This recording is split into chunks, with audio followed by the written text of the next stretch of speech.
Dojo, and here we are off the coast of Hawaii. Now, I have no idea who's going to show up, who's not going to show up. If you do or you don't, that's fine. I'll always put this on the channel, and we'll take a look at it later. And, we're always going to record it. So I'll probably do this once or twice a week, just when important things happen. But this time we are going to play turn number 1. And so if you are here, raise your hand. And if not, that's fine, because we are going to go ahead and jump right into this and start seeing the combat resolution phase, start seeing what happens as we play the game. So let's go ahead and do that, and let's click in the orders phase. So everything's in. I will say I did go back and there were a few air units, for instance. Well, before we start, of course, there's always one thing more that we have to talk about. But here at Jesselton, I got those planes going up to Hong Kong.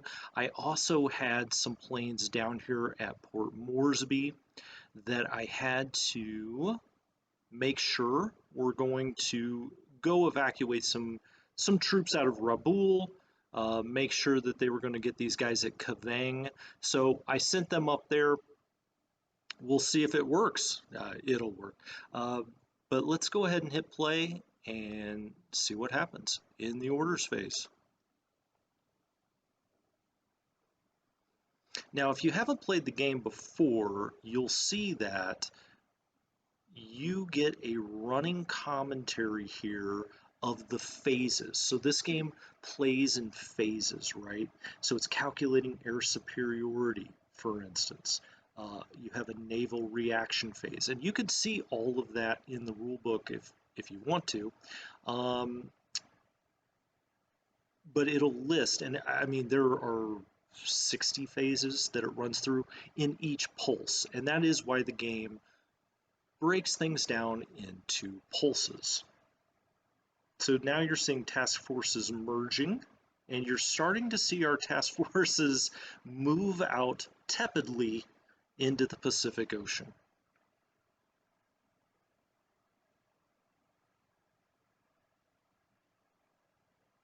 And you'll see we're running the AM phase, then it will run the PM phase. And look at all of those ships coming out of Hong Kong. Now you remember all of those task forces that we set up and said, we've got to get these out of Hong Kong. And they're trying to make their way south. We've got a ton of different task forces that are running that way. We split those up because it makes it a little harder for the Japanese, I would say. There's Karachi, there's Pearl Harbor, and you will start to see the Kido Butai out here. Now these are submarines, so the Japanese did bring a lot of submarines with them, and you see the first air attack as the airstrikes start, and you will see the entire breakdown of this battle. So they've got 37 Zeros, 50 Bettys. Looks like they are hitting Bataan. No, this is not Bataan.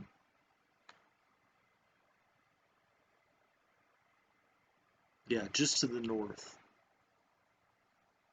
We've got 5 Warhawks that did make it up into the air. Hopefully they can do something. But those, obviously, 37 Zeros. The Zeros are a better plane than the Warhawk.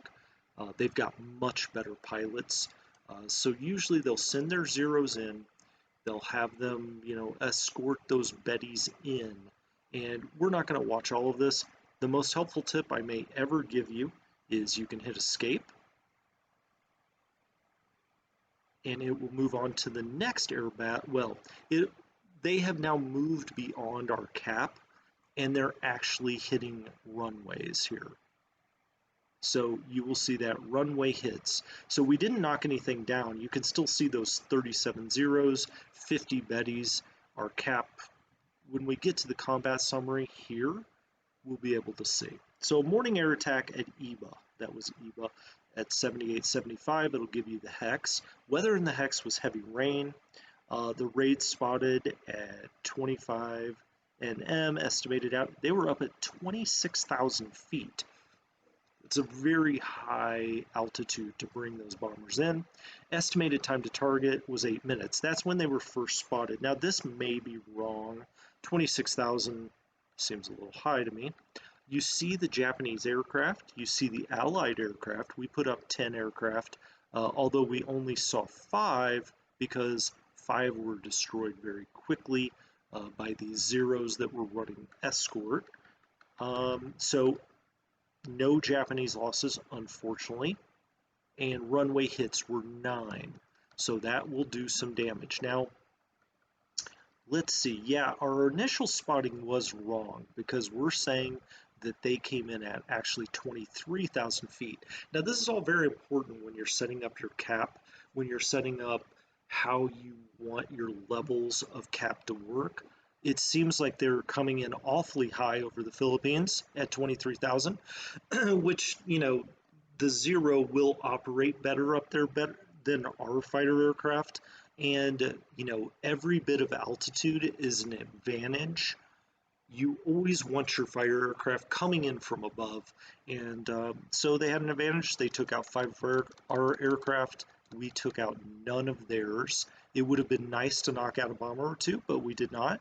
You see here cap engaged, and you can go down here into your individual squadrons and see what they did, you know, how they performed. We had a group patrol altitude of 15,000, and we scrambled.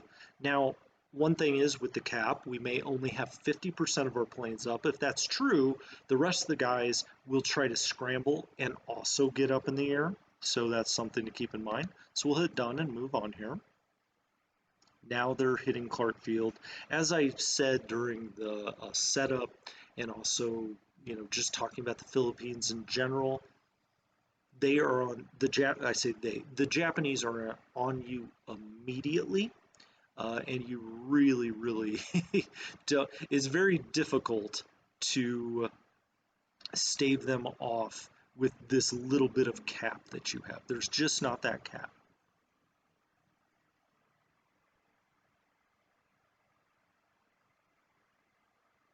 Oh, I'm seeing. I just flipped over here to some of the comments. Hey Stanley, hey Shaky, glad to see you guys are around. That's great.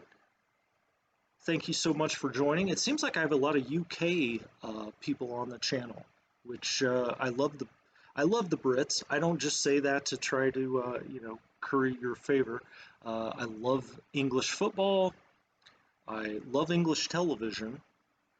Should I say British? I don't know. I think the English prefer when you say English football, but when you just talk about like television, would you say English or British? I'm a big Liverpool fan. I get up very early. I'm in California, by the way, just north of LA a little ways. Beautiful sunny California. It was 70 and sunny today, not to rub that in, as it is that way almost every day. Well, we're going to get off of this battle. We had some Warhawks up 3. We had 4 P-35s. We had just one P-40E. The Japanese brought in some Bettys, some Nels, and they had Zeros escorting. These are some really strong bombing squadrons that they're bringing in here. You don't often see them come in one place this strong, although I will say with the Philippines and Singapore is maybe, you know, the 2 places you see this, but it looks like they got by everything. Now you see, if you saw that black powder up here, that is our anti-aircraft that we're sending up. You know, you see this.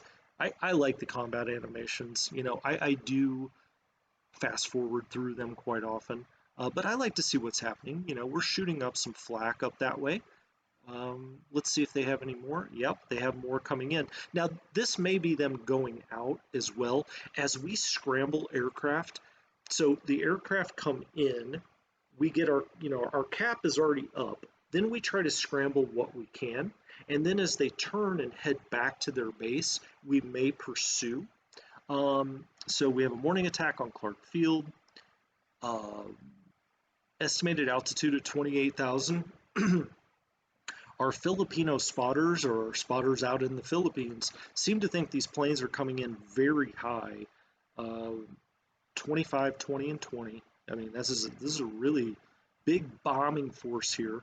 Uh, we got up 18 Warhawks, 12 of the E model, 6 of the B model. Did we do anything? We damaged one Betty.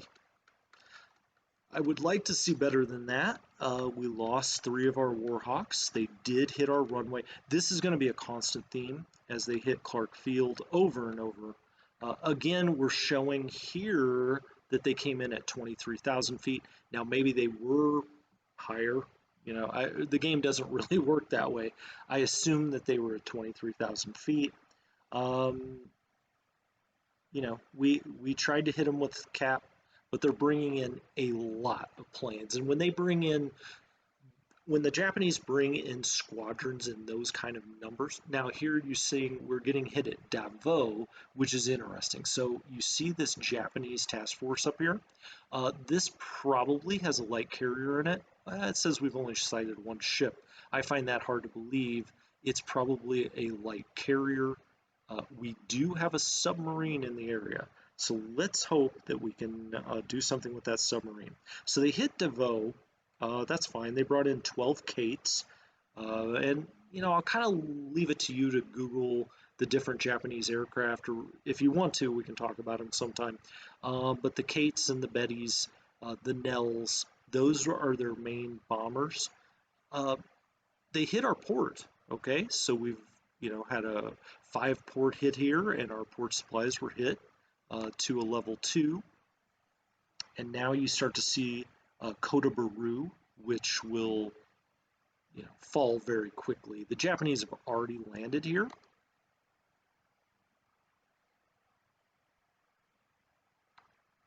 Stanley says he's from Sweden. Well, greetings to you, Stanley. I've always wanted to go to Sweden. Heck, I've always wanted to go. I've never been to Europe, if you can believe that. But my wife wants to rectify that. So hopefully we will be going very soon. I'm hoping actually this year as kind of a delayed honeymoon. I was just married in the middle of last year. And because of COVID, obviously, we haven't been able to travel as much as we'd like. And so we postponed a honeymoon. And we're hoping to go to Europe sometime. Maybe this year. Let's hope that's possible. So Kota Baru, we have got 29 Nates coming in here. Okay, we've got some Buffaloes up. If you want to go through here and watch this, please do. I know the first 10 times I played this game, I would watch all of that. It will give you some information. Once you get used to the game, you'll kind of, I'm not going to say it has no benefit or value, but you'll start to know what's important and what's not. Now, it looks like we just hit a Nate with some flak with some AA there. So that's nice. Anything that you can take out at Kota Baru is going to be a positive. So they came in with 29 Nates. They were unescorted. We had 7 Buffalo up, and those 7 damaged 4 Nates and destroyed 1 by flak. So we saw that one that got hit by flak, right? The 4 damaged, that's good. That's nice. It's nice when they come in unescorted like that.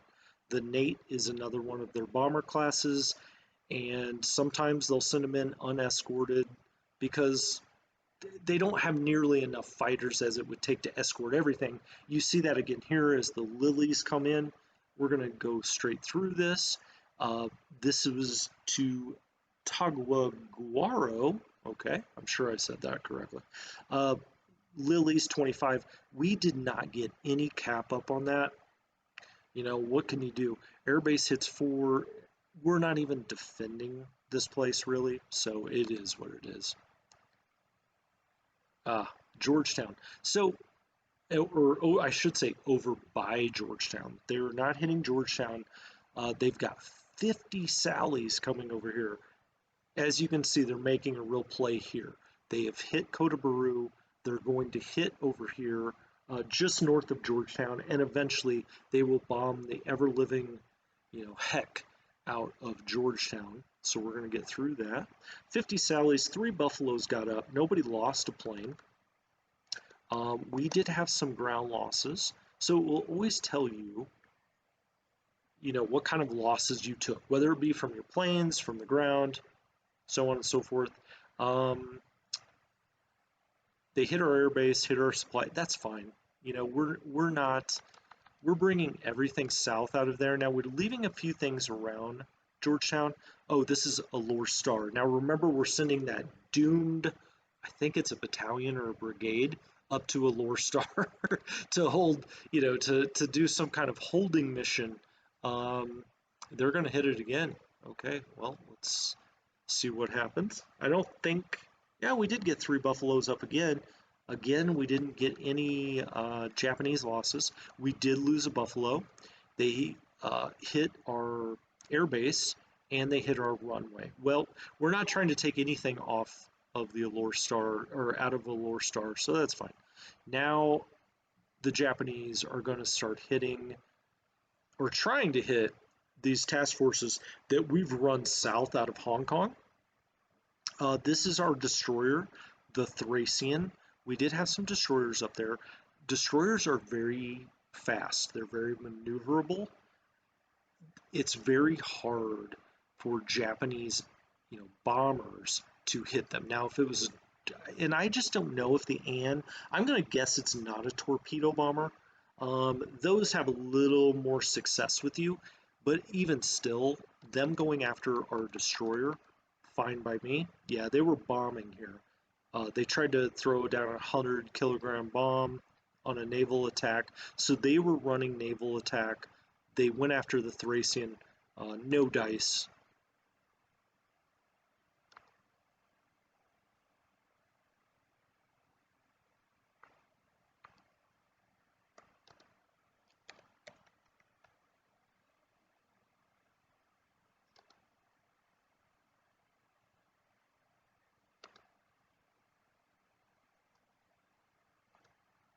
All right, let's see what we got going on here. We've got, sorry, I was chatting with Stanley for just a second. This is Chengchao, so you'll start to see some things over here in China. 17 Nates up, 9 Anns up. We got some ground casualties, but it is what it, now the hits start coming on Georgetown. The AI has a fascination with Georgetown early in the game. We did get 1 Buffalo in the air. Seems unlikely that that's going to do much, and they are going to come in over the runway. Well, look at this, though. Oh, we got more than that up. We ended up getting 8 Buffalo up. There were against 25 Sallies. They came in unescorted. Fantastic. We took no ally losses. We destroyed a Sally and damaged 5 others. They did hit the airbase, but hey, that's a nice trade-off early in the game to be sure. Kota Baru again, the Japanese are going to keep hitting over here over and over and over in the early game. And you kind of see the planes come in as they're over and as they turn out. We did damage 2 Sallies. They had 22 Sallies coming in, 4 Nates. We got 2 Buffaloes in the air, better than nothing. And we did get a couple damaged. Now we're seeing sightings, and you'll see this as the game moves around. You will start to see these sightings happen.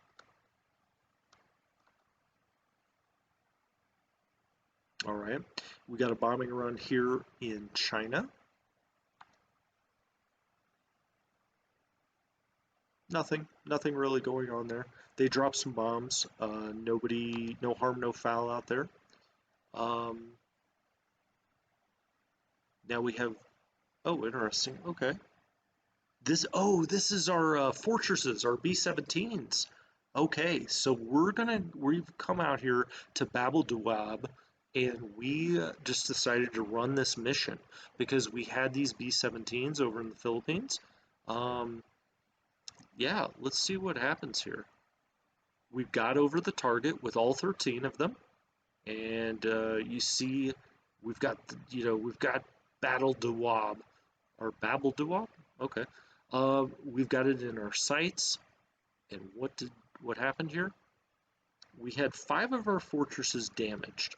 That's okay. Now you've seen that, right? When we bring up our screen that shows our squadron, we have how many are ready, how many are in maintenance, or how many are damaged. Now they may take a little bit to get repaired. Hopefully we still have plenty of time to get them out. Um, we hit their air base for one hit. Eh, qu question whether that was worth it, but it was fun nonetheless.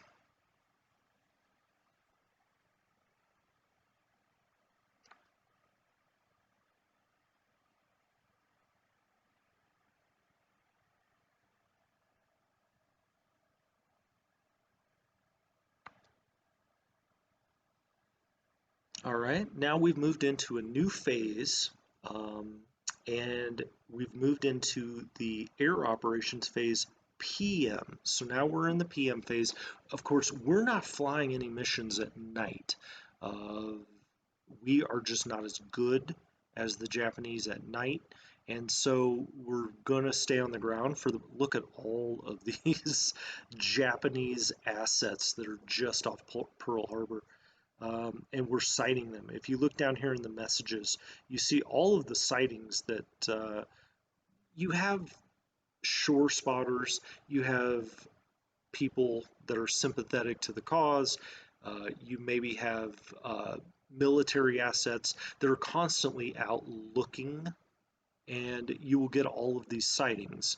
So you'll get a little bit of a detection level, and as we play the next turn, we'll talk about what kind of detection level we have on things, what we can believe, what we don't believe. You've got the I button up there, the intelligence report, that we'll be taking a real look at. Um, all right, we did put some cap up. Again, 16 zeros, 6 nels. They are coming into what appears to be Clark Field. And we'll see, yep, attack on Clark Field. Uh, At 86 nautical miles, our spotters said that they were at 27,000 feet, that they would be here in 33 minutes. So that did allow us to get some cap up. Unfortunately, that cap that we did get, I say some, one, and the Warhawk was destroyed, unfortunately. Did they do any damage, though? Doesn't look like they did any damage to Clark Field. They knocked a Warhawk out. It's going to happen.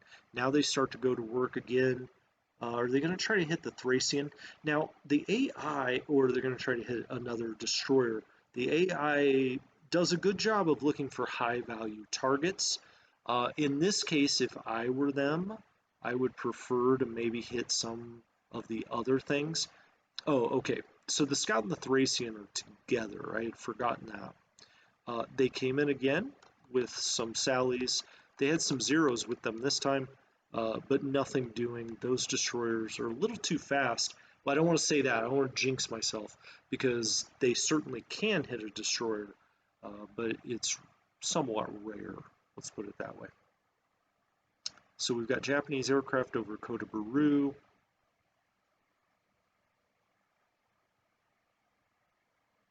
I feel like I'm like a god avatar here. I'm like Chester Nimitz sitting over the top of the Pacific here in the live stream. I was very lucky. My wife used to work in the news, so she actually had a green screen. We're working on it. Tell me whether it looks fine or not. If, my little avatar down there in the middle looks okay. If it doesn't, we'll adjust it for future streams, but just curious.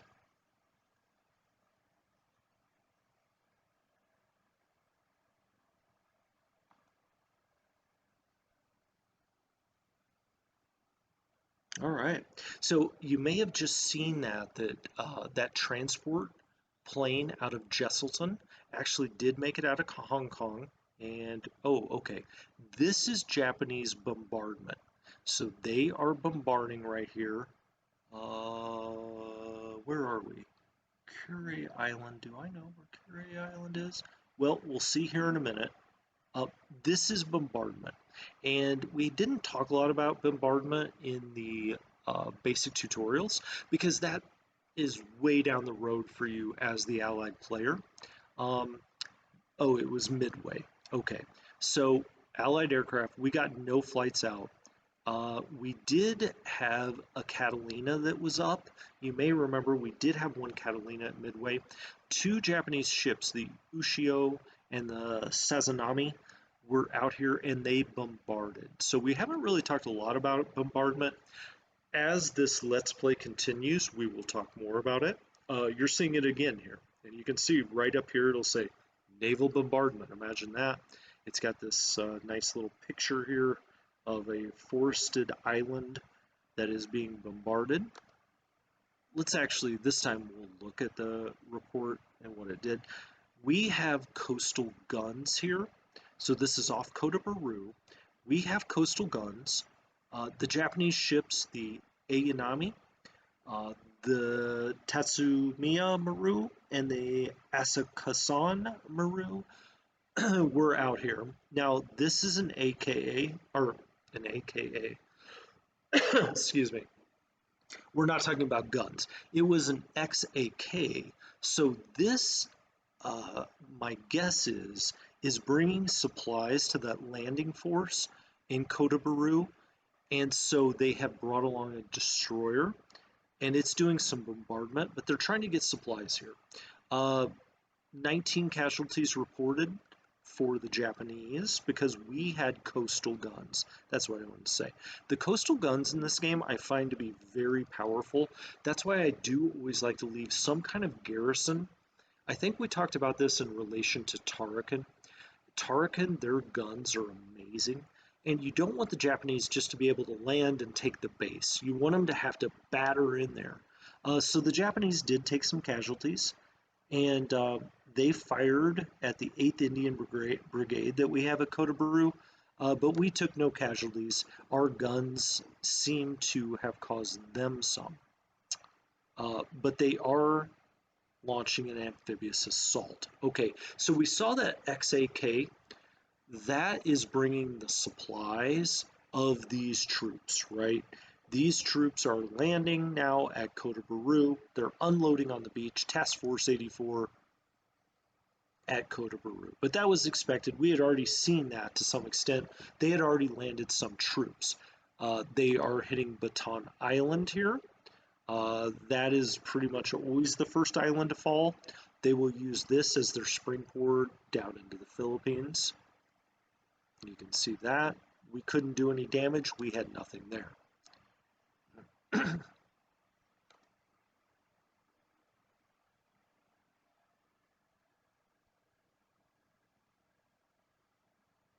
Oh, I'm reading some of your comments finally here.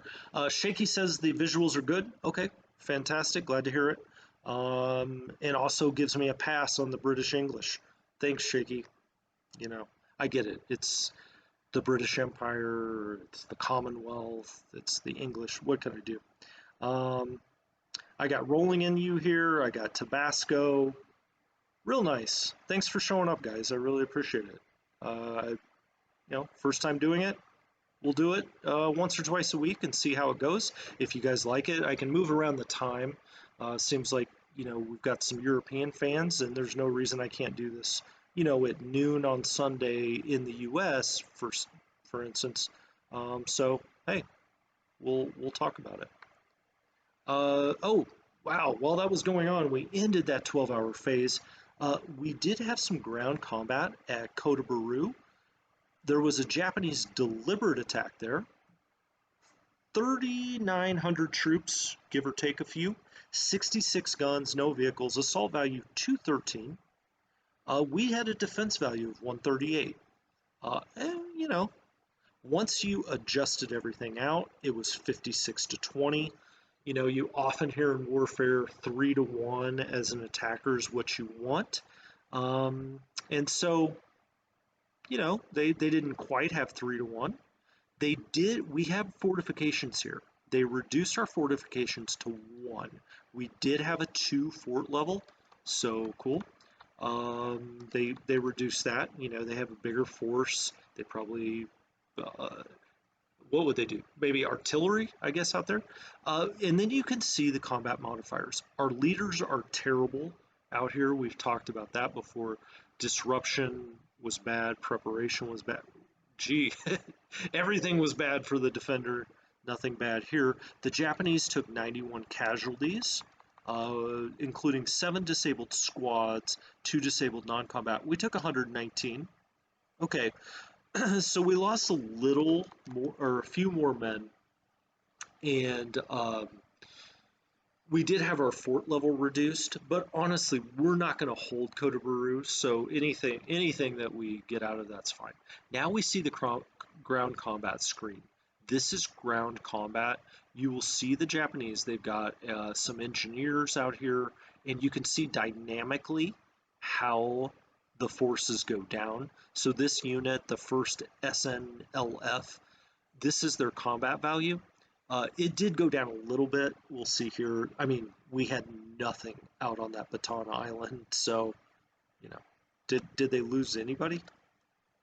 I thought I saw it go down. Evidently not. When it's 65 to 1, pro tip, when it's 65 to 1, you're usually not going to cause many casualties. But they've now taken Bataan, and it's moving through the phases here, okay? And now we're getting to where our fortifications, it's telling us our fortifications are building up, size 1 for a lot of these places. Easy to get to size 1 or 2 until you get to that natural barrier, the number in parentheses after that. It'll cost us more in supplies, more in engineers. But we're building up these forts. Now it's moving oil and resources. I have to say, this first turn, a little less action than I'm used to, although I'll say I don't always play the December 8th scenario, so maybe that's why I think that. You see here calculating spoilage. As we play more, we'll talk about spoilage. I touched on it in the tutorial, but maybe not enough. Tabasco's saying, is it worth attacking Bataan from Clark Field? No. Well, not right now. You don't really care about that little atoll. You are playing pure defense in the Philippines. It's only a matter of time before you lose the Philippines. And so, you know, the more casualties you can cause, great. But you're never really going to be doing anything offensive until later. You know, obviously in 43 or 44, hopefully MacArthur can land there again and do his big photo op. But for the time being, really, I don't ever do any offensive operations in the Philippines. You know, you're trying to cause as many casualties as you can because so many of those forces are locked where you can't get them out anyway. And so, oh, by the way, this is showing us all of our arrivals, and I actually meant to do that at the start. Before you hit your click turn, go up and see what's scheduled and write down what's scheduled to appear at the end of this turn, because we're coming to the end of this turn, but you'll see things arriving, combining, and whatnot. And it's just easier if you write those down really fast or take a screenshot of what your arrivals are going to be on that tab. But we'll go around and look at all of these next time. Look at all these ships coming out of the Seattle, Vancouver, you know, getting out there. A lot of those go into Pearl Harbor or to Alaska. Swerbaya. Look at all of these all of these ships saying, "Hey, let's get the heck out of here. Here come the Japanese, y'all."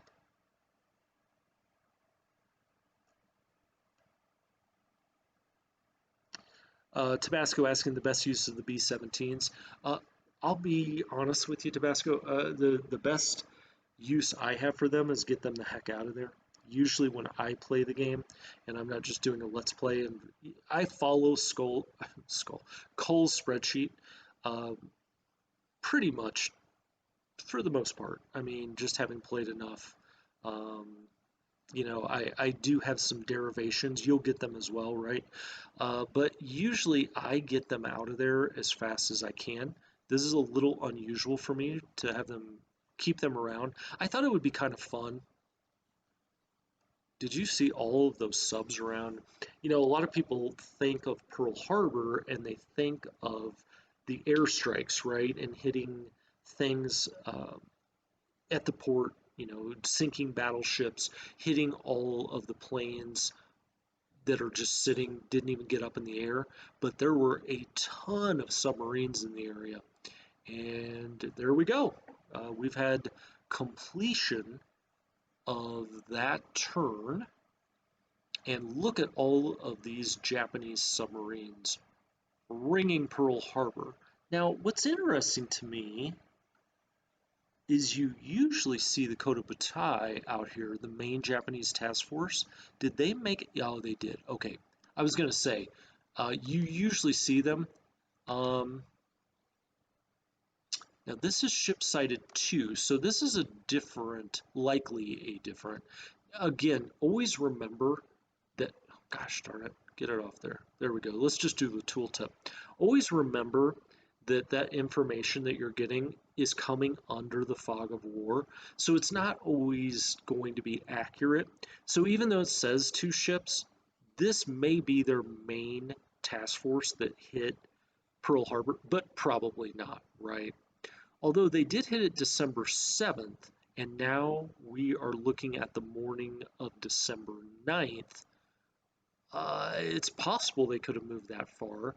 It would be unusual to say, oh, 2 ships sighted. Actually, no, there were 30 or something.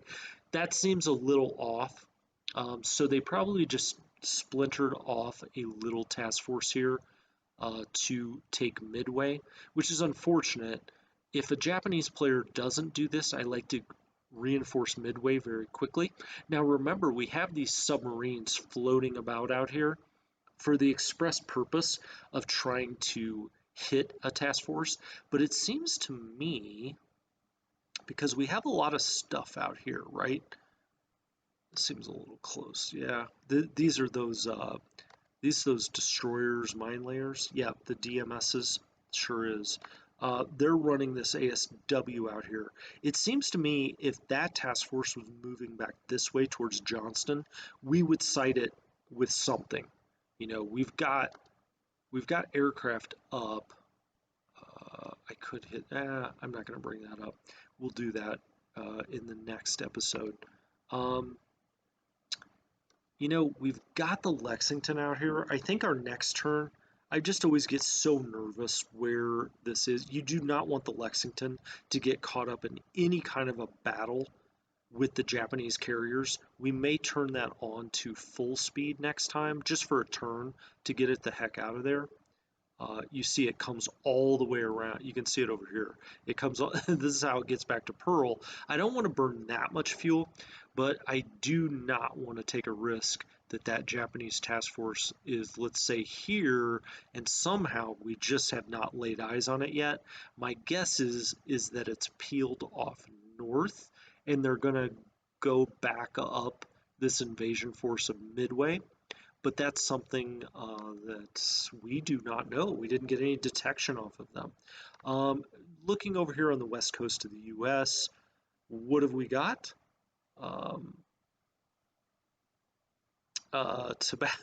Tabasco says, I sent the Lexington to Wake, and they dive-bombed the sporting ships to oblivion and caused the landing forces to surrender. That would have made all of the newspapers. That's very daring, I will say. Just make sure you don't get caught up with that Kido Butai, coming up there north, because it's got to be close. It's out there somewhere north of Hawaii. We just don't know where exactly at this point. It's very odd not to get any kind of a visual sighting on a task force that big, because we definitely put up naval search.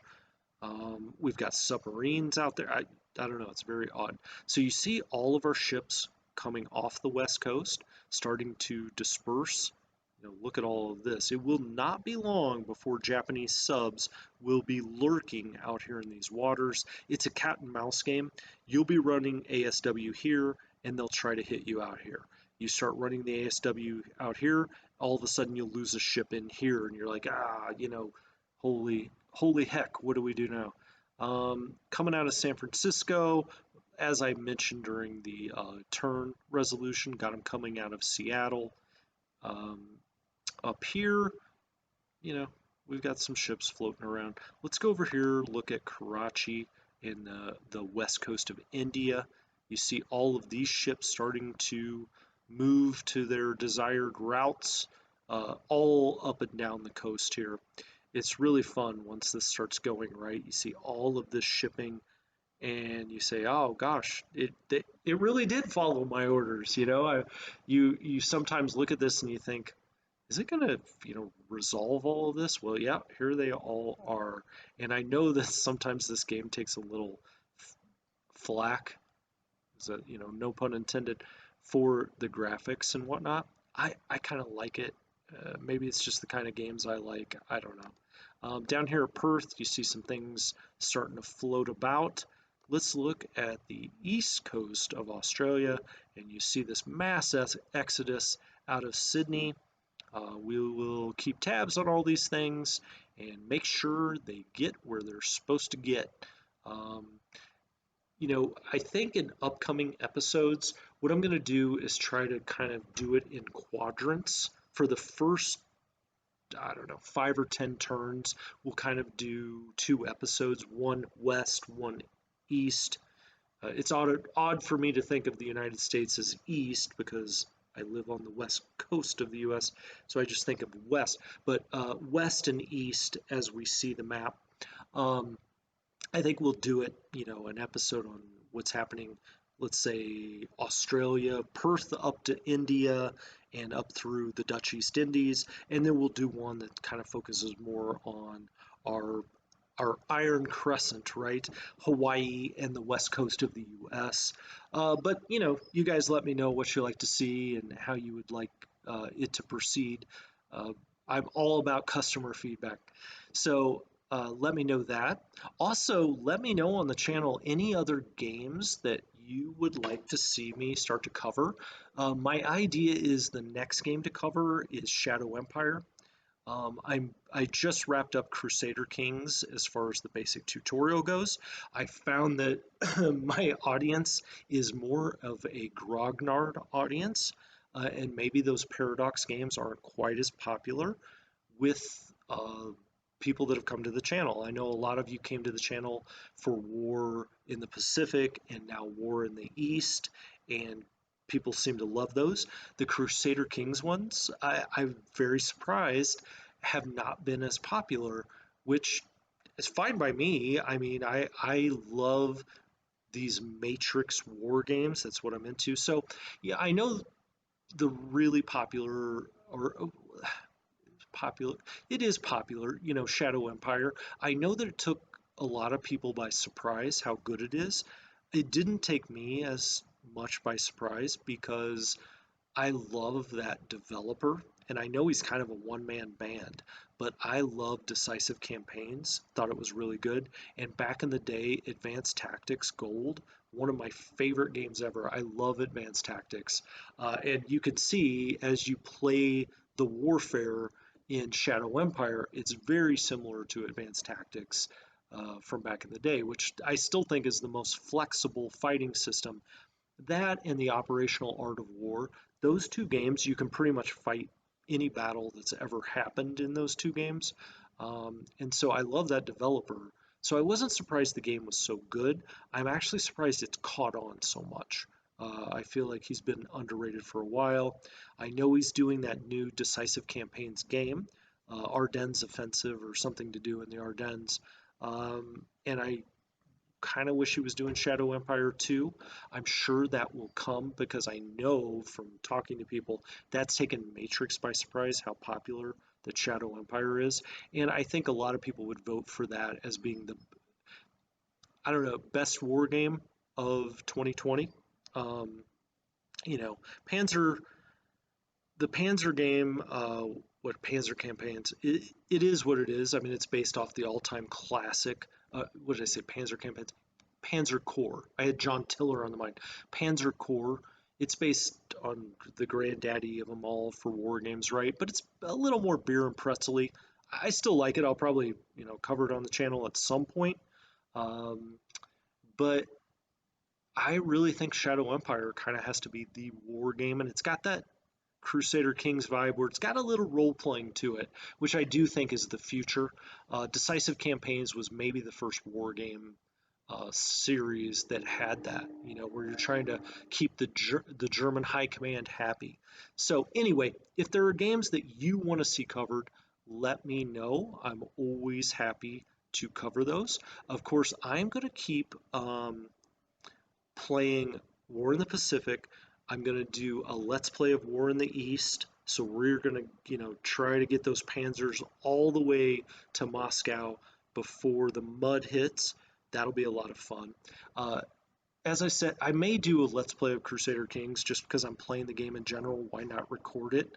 I like that game a lot. I think if you haven't played Crusader Kings, it's it's such a treat. But probably most of you have. Maybe you've already watched tutorials, and that's why it's not as big as these War in the Pacific, War in the East are. But I'll be sticking mainly to Matrix games and Paradox games. Those are the games I play with. Look, if something tickles our fancy from a strategy game perspective, we will play it. Hell, I may even play Civ 6 at some point or something like that. But there's probably enough videos out for that. You can probably find one or two. So anyway, just let me know. Always, give me some feedback in the comments or down here. I really appreciate you joining me for my first live stream. I think it went off pretty well. I haven't seen anything crazy in the comments like, oh my God, man, what is that in your teeth? Uh, so I think this went off fairly well. We'll see. I'm going to watch it back and then, who knows, maybe I'll be like, oh my gosh, what happened there? But again, thank you very much. I'm going to try to keep these on a regular schedule. That regular schedule will not be at this time. I'm learning very quickly that a lot of the people subscribed to the channel aren't necessarily in the US, so I'll try to do it a little earlier in the US and take you Europeans into account. So anyway, for Strategy Gaming Dojo, thank you very much. I do appreciate it, and I'll talk to you next time.